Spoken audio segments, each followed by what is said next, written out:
नमस्कार, मैं श्रेया और आप देख रहे हैं डिजिटल इंडिया न्यूज। बढ़ते हैं खबरों की ओर। बिहार के सभी सरकारी अस्पतालों में अब सिर्फ 20 रुपए में खाना खिलाएंगी जीविका दीदी। बिहार कैबिनेट ने बड़ा फैसला लिया है। अब सभी सरकारी अस्पतालों में मरीजों और उनके परिजनों को महज 20 रुपए में मिलेगा पौष्टिक भोजन। दीदी की रसोई योजना के तहत जीविका दीदियों को इसकी जिम्मेदारी दी गई है।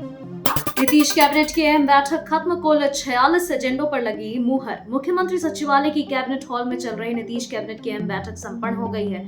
कैबिनेट की बैठक में तमाम विभागों के मंत्री मौजूद रहे। मुख्यमंत्री नीतीश कुमार की अध्यक्षता में हुई इस बैठक में विभिन्न विभागों से जुड़े 46 महत्वपूर्ण प्रस्तावों पर कैबिनेट की मुहर लगी है। लालू प्रसाद यादव फिर बने आरजेडी के राष्ट्रीय अध्यक्ष। लालू प्रसाद यादव एक बार फिर राष्ट्रीय जनता दल के राष्ट्रीय अध्यक्ष बन गए हैं। लालू 13वीं निर्विरोध राजद सुप्रीमो बन गए हैं। राजद के राष्ट्रीय अध्यक्ष पद पर निर्विरोध निर्वाचित होने की अधिसूचना जारी कर दी गई है। निर्वाचन पदाधिकारी रामचंद्र पूर्वे ने इस बात की घोषणा की है। अपने समर्थकों के साथ खगड़िया मुखिया संघ के अध्यक्ष ने थामा वीआईपी का दामन। विकासशील इंसान पार्टी द्वारा आयोजित मिलन समारोह में खगड़िया जिला मुखिया संघ के अध्यक्ष अनिल कुमार सिंह कुशवाहा सहित संघ के 22 सदस्यों ने अपने समर्थकों के साथ वीआईपी में शामिल हुए हैं। सभी ने वीआईपी की नीतियों और सामाजिक न्याय के सिद्धांतों के प्रति अपनी निष्ठा व्यक्त करते हुए पार्टी की सदस्यता ग्रहण की।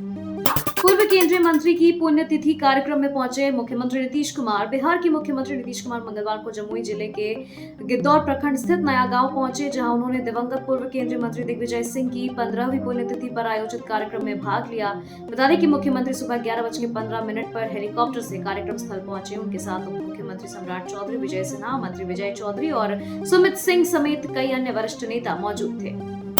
अब पायलट बनेंगे तेज प्रताप यादव। राष्ट्रीय जनता दल के चीफ लालू प्रसाद यादव के बड़े बेटे यानी तेज प्रताप यादव अब पायलट बनने की दिशा में कदम बढ़ा चुके हैं। उड़ान प्रशिक्षण निदेशालय ने हाल ही में तेज प्रताप यादव समेत 18 उम्मीदवारों को सफल घोषित किया। अब तेज प्रताप को कमर्शियल पायलट बनने के लिए लाइसेंस कोर्स में दाखिले की अनुमति मिल गई है। बिहार के नाम तेजस्वी यादव का संदेश। तेजस्वी ने एक्स पर लिखा, प्रिय बिहार वासियों, हमने मिलकर बिहार को बदलने का जो संकल्प लिया था उसके परिणाम अब दिखने लगे हैं। करीब 20 साल तक असफल सरकारें जनता को भ्रमित करती रही, लेकिन 2020 में हमने नया बिहार बनाने का ब्लूप्रिंट दिया और 10 लाख नौकरियों का वादा किया। तब एनडीए ने हमारा मजाक उड़ाया, लेकिन हमने सिर्फ 17 महीने में बिना विवाद पेपर लीक या देरी के 5 लाख नौकरियां दी और 3.5 लाख प्रक्रियाधीन है। यह साबित करता है कि अगर संकल्प और इच्छा शक्ति हो तो सब कुछ संभव है। हजारीबाग रांची NH 33 पर बन रही 20 किलोमीटर लंबी सर्विस रोड। झारखंड की राजधानी रांची को रामगढ़ होते हुए हजारीबाग से जोड़ने वाली महत्वपूर्ण 4 लेन सड़क NH 33 पर बढ़ते ट्रैफिक लोड को देखते हुए NHAI ने करीब 20 किलोमीटर की सर्विस रोड बनाने का निर्णय लिया है। इस परियोजना की अनुमानित लागत करीब 50 करोड़ रुपए है। आरक्षण पर हेमंत सोरेन की पार्टी ने साफ किया अपना रुख। झारखंड मुक्ति मोर्चा के केंद्रीय महासचिव विनोद पांडे ने आजसू पार्टी पर जनता को गुमराह करने का आरोप लगाते हुए कहा कि राज्य में ओबीसी आरक्षण 27% से घटाकर 14% करने में आजसू की भूमिका रही है। एनडीए के सहयोगी के तौर पर आजसू ने हेमंत सरकार की 27% ओबीसी आरक्षण की पहल को कोर्ट में रोक दिया।